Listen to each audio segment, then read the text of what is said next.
Now it's time to make things move. In this no bullshit Unity tutorial, write a simple C# script to move our player using physics. No fluff, just quick, beginner friendly way to get your ball rolling. Let's go!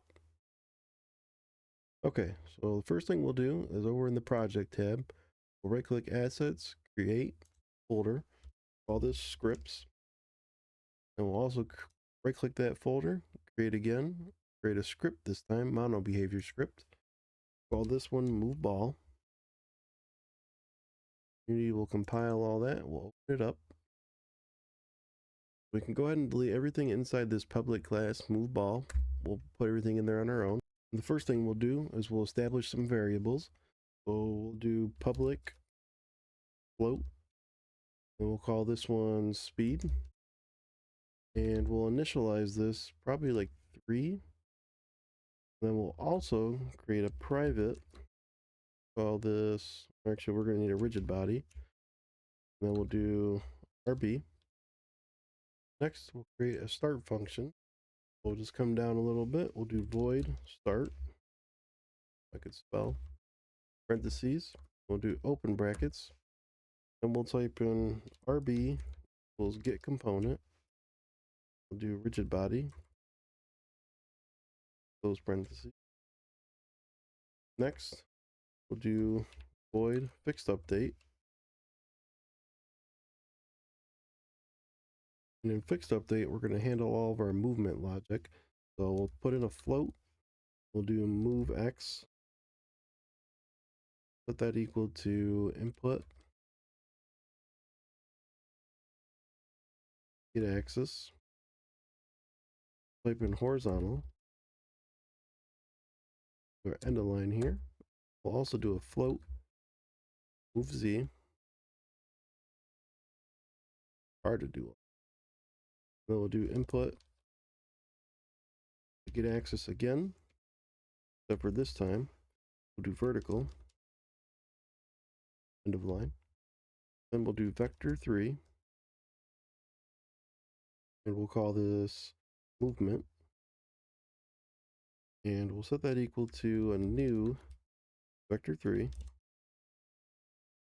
And for this, we'll plug in our variables we just created. So we'll do move x, and then we'll do f for y, because we're not going to be moving on y. And then we'll also do a move z. Also, times that, times our speed.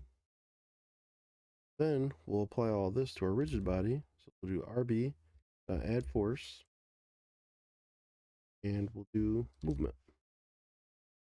And this will basically handle all of our movement. And then to kind of explain everything we just typed, so this right here, our public float speed, this is going to control how fast our player moves right here. So 3F during my testing, I figured this was a pretty decent number. Might be a little slow, but it'll work. And then rigid body right here, this is a Unity specific component right here. So we just called that RB. It's pretty common. Then right here in the start function, this gets called as soon as the game starts up.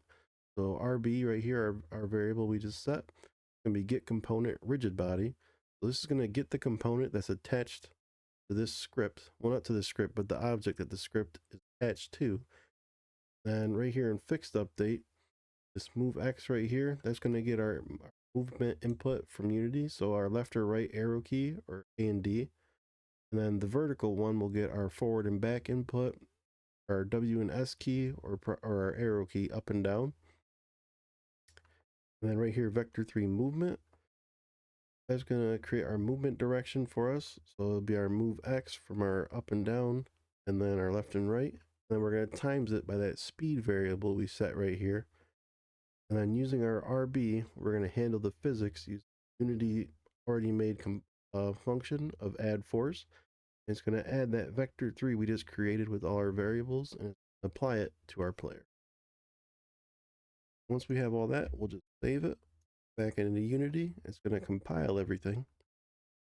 And over here in our hierarchy view, we'll right click, create a 3D object. We'll do a sphere, call this our player. And over here at the transform, we'll go ahead and right click that. We'll reset it. That'll put it into our scene right here. We'll just move it up so they're not stuck in the floor. And all we're going to do is right here in the project folder, we'll drag that script we just created and move ball, create it right here onto our add component. And then I'll add that to our actual game object in the scene right here. And you can see our speed pops up in here because we made it public, so it'll show up in the inspector. This will let you be able to easily change it in runtime, so you can kind of play around with that in the scene and actually see what you want for your type of game. Once we have that speed there, we'll also, just for testing purposes, so when you click your player, you'll see this little blue line right here. You want to make sure you're behind it so the movement doesn't get all wonky on you. So just come up about here a good distance away.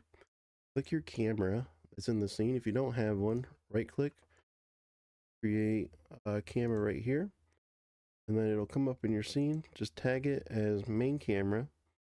I already have one, so I'll delete that. Once you have that clicked, go over here to game object, do align with view. That'll move it to exactly where you're looking in the scene, so it'll be a nice little overview. Now if we save all that, we click play, import all our assets. I'm gonna start.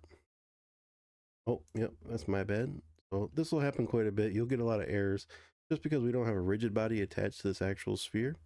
So now we'll come over here, we'll click the player, add component, and we'll type in rig, and we'll type in rig. We'll grab our rigid body right here, add that. We don't have to touch anything just yet. It'll be fine exactly the way it is. Once that's on here, we'll save our scene again, Control S. We'll click play. That gets going. Now we'll be able to press A, D, W, S. And we'll actually be able to roll around the scene. So good job.